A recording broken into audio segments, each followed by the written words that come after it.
ആ കുടുംബത്തിലേക്ക് വന്ന ആദ്യത്തെ മരുമകളും അതേപോലെ രണ്ടാമത്തെ മരുമകളും മരിച്ചു പോകുകയാണ്. പക്ഷെ അവരുടെ മരണത്തെക്കുറിച്ച് മറ്റുള്ളവർ പറയുന്ന കഥകൾ ഓരോന്നും വ്യത്യസ്തമായിരിക്കും. ഇതെല്ലാം കേൾക്കുന്ന ഹീറോനാണെങ്കിൽ ടോട്ടലി കൺഫ്യൂസ് ആക്കും. പക്ഷെ ആ സമയത്ത് ഇവളുടെ അമ്മായിയമ്മയാണെങ്കിൽ നീ മറ്റുള്ളവർ പറയുന്നത് വിശ്വസിക്കേണ്ട, നടന്ന കാര്യം ഞാൻ പറയാന്ന് പറയാണ്.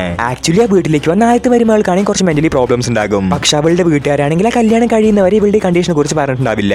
അതുകൊണ്ട് തന്നെ വീട്ടിലേക്ക് വന്ന ഫസ്റ്റ് ദിവസം തിരികൊളുത്താത്തതിന്റെ പേര് പ്രശ്നം ഉണ്ടാക്കിയിട്ടുണ്ടാവും. എന്നാൽ അതിന് ശേഷമായിരിക്കും അവളെ കൊണ്ട് പ്രസവിക്കാൻ കഴിയില്ലെന്ന് ഡോക്ടർ പറയാ. ഇതിൽ ഡിപ്രസ് ആവുന്ന അവളുടെ കണ്ടീഷൻ ആണെങ്കിൽ ഒരുപാട് പോസ്റ്റ് ആവുകയാണ്. അതിന്റെ റിസൾട്ടായിട്ട് അവളാണെങ്കിൽ സ്വന്തം ഭർത്താവിനെ തന്നെ സംശയിക്കാൻ തുടങ്ങും. അങ്ങനെ ഇരിക്കെ പെട്ടെന്ന് ഒരു ദിവസം അവളുടെ അനിയത്തിനെ കൂട്ടിയിട്ട് വരും. എന്നിട്ട് നിങ്ങളുടെ മൂന്നാമത്തെ മകനായ ഹീറോയ്ക്ക് ഇവിടെ കല്യാണം കഴിച്ച് വെക്കണമെന്ന് പറഞ്ഞിട്ടുണ്ടാവും. അതിന് ഇവളുടെ അമ്മായിയമ്മയും സമ്മതിക്കും. പക്ഷെ പെട്ടെന്ന് അവൾക്ക് എന്ത് സംഭവിച്ചെന്ന് അറിയില്ല, സ്വയം തീകൊളുത്തിയാൾ മരിച്ചുപോയി എന്ന് പറയാണ്. പക്ഷെ ഇവളുടെ അമ്മായിയമ്മ പറഞ്ഞ ഈ കഥയാണെങ്കിൽ ഇവളെ കൊണ്ട് വിശ്വസിക്കാൻ പറ്റുന്നുണ്ടാവില്ല. പക്ഷെ ആ സമയമായിരിക്കും ഹീറോയ്ക്ക് ഇവിടെ രണ്ടാമത്തെ ഭാര്യയാണെന്ന് ഹീറോയിന് അറിയാം. ദേഷ്യപ്പെടുന്ന ഹീറോയിനും അവരോട് ചോദിക്കുന്ന സമയമാണെങ്കിൽ ഈ കാര്യങ്ങളിൽ ഇവളുടെ അമ്മയോട് എപ്പോഴും പറഞ്ഞു എന്ന് പറയാണ്. അത് മാത്രമല്ല അത് ഇവിടെ കല്യാണം കഴിക്കാൻ വേണ്ടി ഹീറോന്റെ അമ്മയ്ക്കാണെങ്കിൽ 5 ഏക്കറോളം നില എഴുതി കൊടുത്ത കാര്യം പറയാണ്. സോ ഹീറോയിന് വീട്ടിലേക്ക് കോളേജിന് പൈസയ്ക്ക് വേണ്ടി വിറ്റതാണല്ലേ ചോദിക്കും. അതിന് ഇവളുടെ അമ്മയാണെങ്കിൽ ഇവളുടെ അച്ഛന്റെ കാലൊടുന്ന സാഹചര്യങ്ങളെ കുറിച്ച് പറയാണ്. ഞങ്ങൾക്ക് ജീവിക്കാനായിട്ട് വേറെ വഴിയില്ല, സോ നീ അവിടെ നിന്ന് സഹിച്ചിരിക്കുന്നു പറയും. ഹീറോയിനാണെങ്കിൽ സങ്കടം സഹിക്കുന്നുണ്ടാവില്ല. പക്ഷെ ഇവളുടെ ഹസ്ബൻഡ് ആണെങ്കിൽ ആ സമയത്ത് പോലും സപ്പോർട്ടിനായിട്ട് വരികയാണ്. അങ്ങനെ ഇവളാണെങ്കിൽ അവനോട് അവന്റെ ഫസ്റ്റ് വൈഫായ ബിന്ദുമാലിനി പറഞ്ഞ പെണ്ണിനെ കുറിച്ച് ചോദിക്കാൻ തുടങ്ങും. ആക്ച്വലി അവളാണെങ്കിൽ നവരാത്രിക്ക് ഇവന്റെ വീട്ടിൽ ഡാൻസ് കളിക്കാനായിട്ട് വന്ന പെണ്ണായിരിക്കും. പക്ഷെ ആ സമയത്ത് അവളുടെ പിന്നിലുള്ള ഡാർക്ക് ആയി സീക്രട്ട് ഹീറോ കണ്ടെത്തുകയാണ്. ഇതിനുശേഷം അത് സംഭവിച്ചെന്ന് അറിഞ്ഞിട്ട് നെക്സ്റ്റ് പാടുന്ന കമന്റ് ചെയ്യുക. ആൻഡ് ഈ വീഡിയോയിലേക്ക് ചാനൽ സബ്സ്ക്രൈബ് വെക്കുക.